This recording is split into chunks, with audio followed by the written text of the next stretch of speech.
Welcome to this week's segment of For Such a Time as This, coming to you from the wonderful campus of the University of St. Thomas. As we know, we look at issues pertaining to Houston's inter-social, cultural, inter-ethnic, interracial, social, economic, political realities, you name it. We cover it all here on For Such a Time as This. So, in a political perspective and viewpoint, I'm so happy to put some of this text in the proper context for us.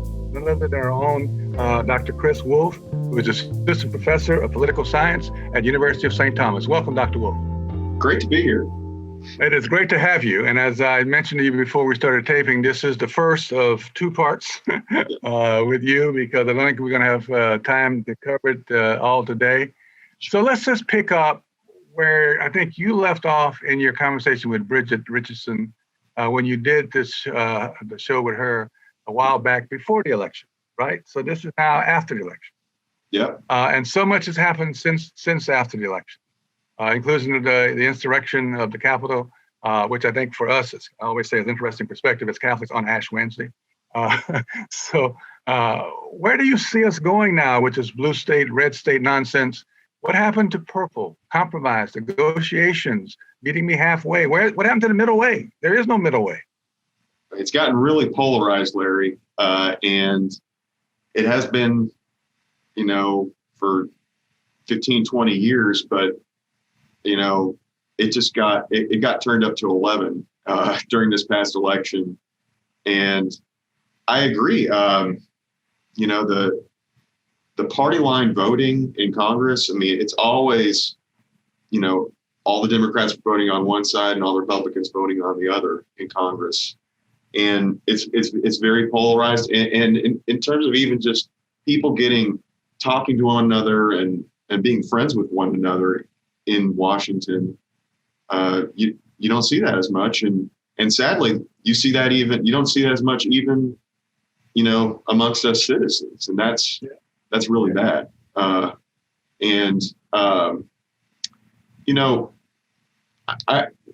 was one of the interesting things I think about President Joe Biden's inauguration speech. He really did want to stress unity. But I think it's a good question. How do you do that exactly without, how do you bridge the gap?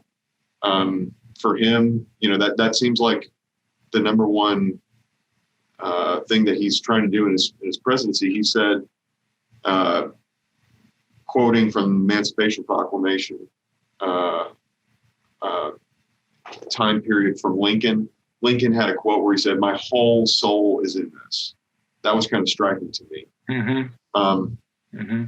And with President Biden, I've got some mixed feelings about him because he's pro-abortion. And, he has some other, on some views, he's very much consistent with, the Catholic teaching, but on other things, it's not. And so that line he had where he said, "My whole soul's in it."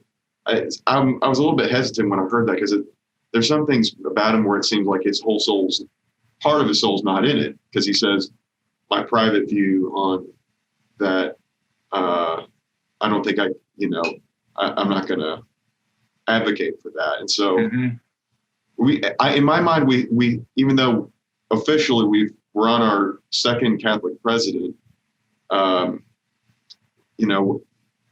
neither party and no president has fully represented Catholic social teaching in its fullness. So that's something But let me ask this. Let me ask this from a Catholic perspective, as a graduate of the University of St. Thomas. It's not really about him, of what he does or really doesn't do in the long run. Really, it's about us. And it's about us as faithful citizens and about our consciousness. And it seems to me more and more, it's about what we're going to do and how do we see living in a democracy? What does it mean to be a citizen living in a democracy today in a changing demographic society, moving to a more and more pluralistic world? What am I called to do as a Catholic Christian in response to all of that? That's where I see this is headed more and more. So when I get into these conversations with left or right people, conservatives or Democrats, I always try to come back to the center. what does your faith inform you that you should be doing, saying, and acting in this moment of really tension that is so divided? But we have a groundedness, which is gospel and scripture, to do the right thing.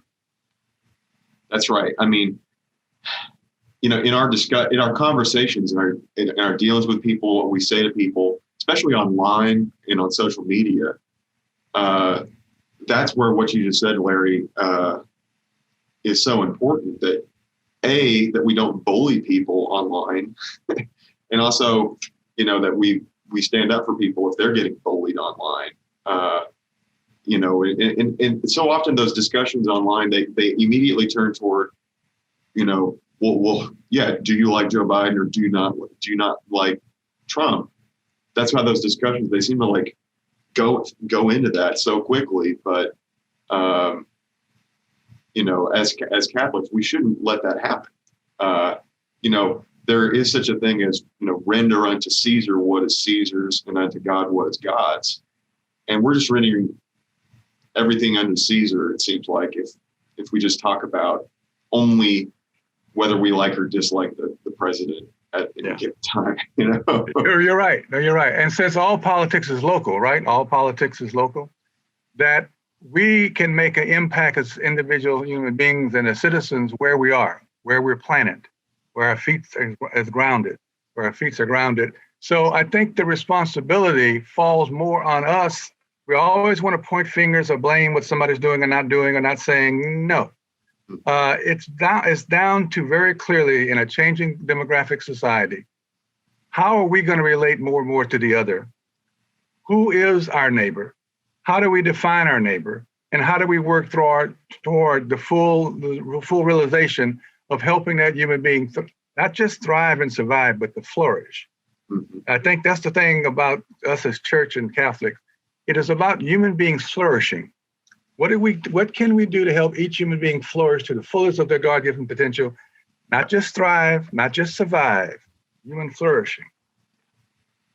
That's right. I mean, and I saw that recently with this winter storm. So I just got to town 2.5 years ago. I haven't been here for the hurricanes. So that was my first. You have a wonderful thing coming. No. Yeah.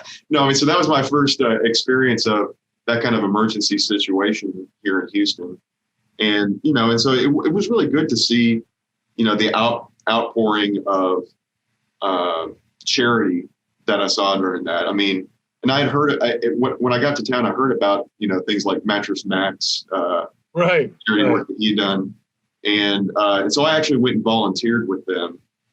Good. After this past winter storm, and so, but I noticed something about what Mac was saying on television, things like that.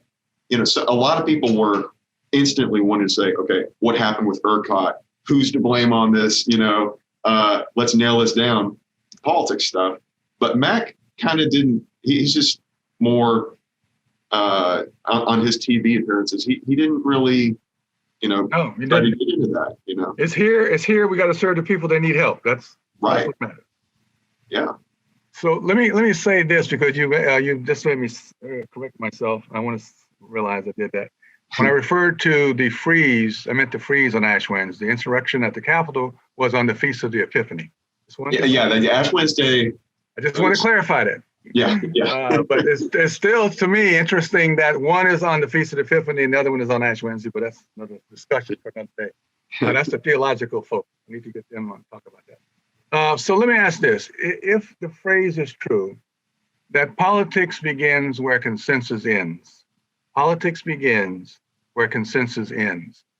What I've always seen and understood, going back to my political science days and teachers there at St. Thomas, that if the issue can be resolved, negotiated, compromised, worked through, before it bleeds into the political arena, you have a chance to maybe solving it, resolving it, come to some resolution.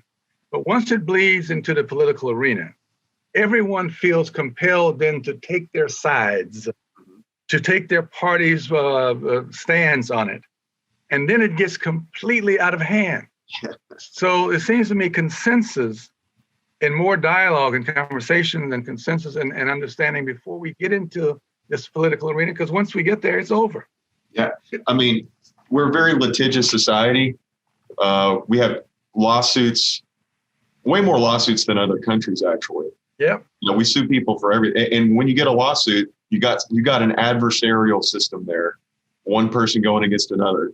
And I just remember Tocqueville talks about, in America, it's like, you know, everything eventually begin. You know, if it's an argument in America, it almost always seems to end up in a court case. And if it's a court case, that's just it's adversarial. Yeah. It's, you know. Where do you see signs of hope in this great divide, divide that's been really exacerbated by the pandemic? All the scabs are off the wound, the inequities, inequalities, et cetera. And then in the post-George Floyd reality, that also has played into it at the same time all of this else was going on. And I just think that somewhere in all of this, God is at work to show us a better way and show us the error of our ways. And maybe through this process, there is some change of heart, some koinonia, some conversion, maybe even to understanding that we're all human beings, because that's what it boils down to, accepting the other as a human being, equal human being. Do you see any hope in that? I do, Larry. I'm that is kind of my outlook always is pretty much like that. But in a special way, yeah, in the aftermath of these, terrible murder of George Floyd and these other things, it's like the phrase that keeps on coming to my mind is that, everything that's been hidden shall be revealed.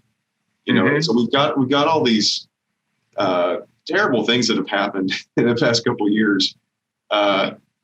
And to a certain extent, it's what's one of the things that's hopeful is that a lot of people on all sides of this political spectrum, it seems like, are at least kind of opening their eyes to bad things that have been in our society. But sometimes in the past, they just were kind of overlooked on a bunch of different issues, it seems like.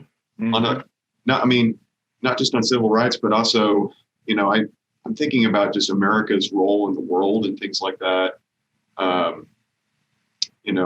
How much we have depended on products from China, that how much all sorts of things are just being brought to light. And a lot of hypocrisy has been brought to light. And so, although in a way that's disheartening to hear about all this bad stuff, what's heartening is that people are just kind of like, being more honest about it, it seems like. Speaking of honesty, people are being more honest. So people are more comfortable in expressing their fears, anxieties, and angst right now. The driver of all of this seems to be more and more the demographic shift in our communities and our society. Our good friend, Dr. Steve Kleinberg at Rice University, who does the Houston Annual Area Survey, speaks to this every year, that we are now a majority-minority city and state, and will be country in short order.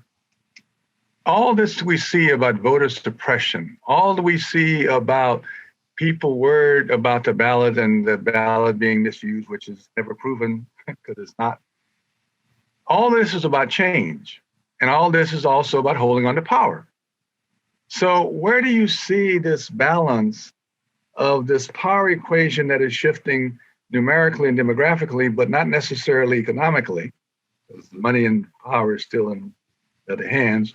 You may have large numbers of people, but they're not organized, they're not registered, they don't vote the way they should, because large numbers of people always trump large dollars. But that's another story for another day. But do you see that it's not an irrational fear? I mean, I talk to a lot of conservatives and a lot of Republicans.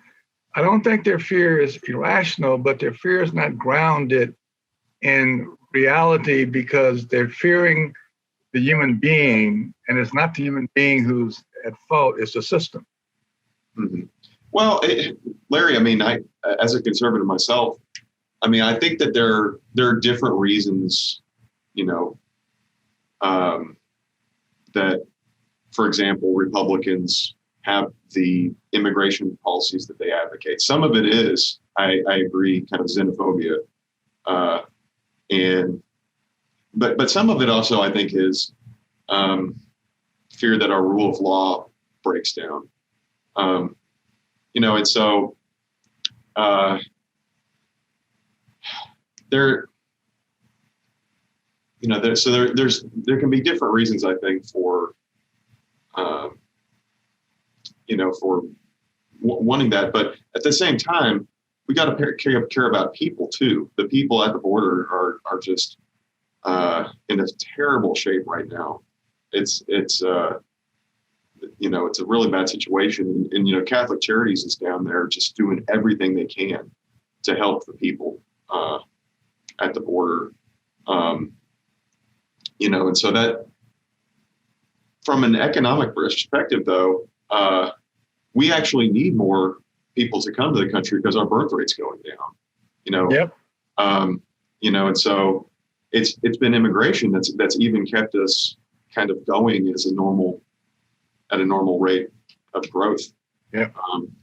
And so that's something that conservatives who would be opposed to any immigration, that's something they need to think about, is that,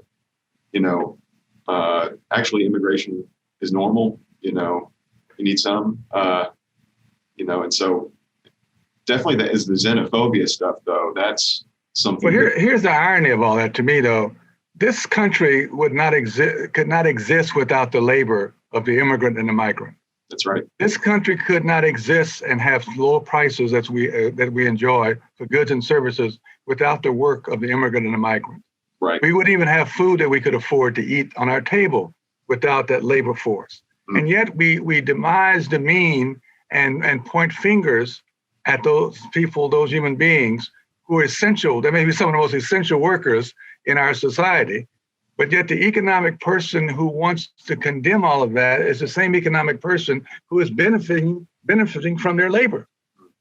And so corporations want to have it both ways. They want to demonize immigration, but yet they still want to hire at that very low, insane wage that same person they don't want to help find success as an immigrant in this country as others helped them and their families years ago. Mm-hmm. So I just think that part there is something just seriously wrong with that. It is. Yeah, it is. I mean, especially, a lot of businesses, it's, they like having the labor that's cheaper, but they don't want to have people become full citizens. Right. That's just really wrong. Yeah. You can pay your sales tax. We can tax you. You right. Sales tax like everybody else. But we'll say that you couldn't afford to buy a home in Houston, Texas without that labor force. No. Our cost of living for homes would be just as high as it is on the West Coast and the East Coast if it was not for that labor pool. All right, let me switch gears to something else you said, which I think is always that phrase that kind of rule of law. Rule of law. The criminal justice system is truly broken. It is not fair and just to anyone. And it's certainly not fair and just to people of color. So when we talk about the rule of law, the rule that has gotten completely out of whack. Sure. When I chaired the mayor's police force task force on police reform, all that came so very clear that we have burdened police with everything we don't want to deal with as a society. And yet we don't fund them properly. We don't train them properly. We don't give them the mental health assistance they need. But yet we expect them to control, rather than protect and serve, we expect them to control those people. Well, the criminal justice system in Harris County with the bail reform is woefully messed up. Woefully. Mm-hmm. Yeah, I mean, the rule of law, it's really what it should be, is that people without police and without, at all, know what the right thing is to do in society, and then they do it. You know, that's the kind of the rule of law inside us over our behavior.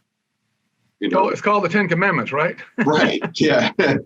You know, and so that's the most important rule of law, is the rule over our, you know, what is the Ten Commandments. That's right.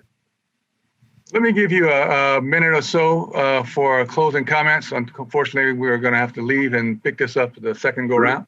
But I wanted to leave you the time to really do a few closing comments. Thank you, Larry.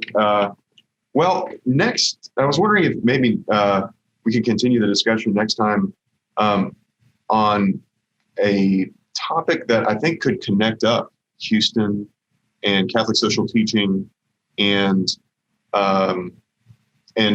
politics and the presidency and some of the things we've been talking about. And that's actually the John F. Kennedy speech that he gave in Houston in 1960. Oh, yes. Yes. We had an event at University of St. Thomas on that back in 2010 on the 50th anniversary. So I've been reading this, and so it's a really interesting speech he gave, and it was kind of a turning point in politics where for Catholic politicians. And so Larry, I was wondering if maybe we could talk about that a little bit next time.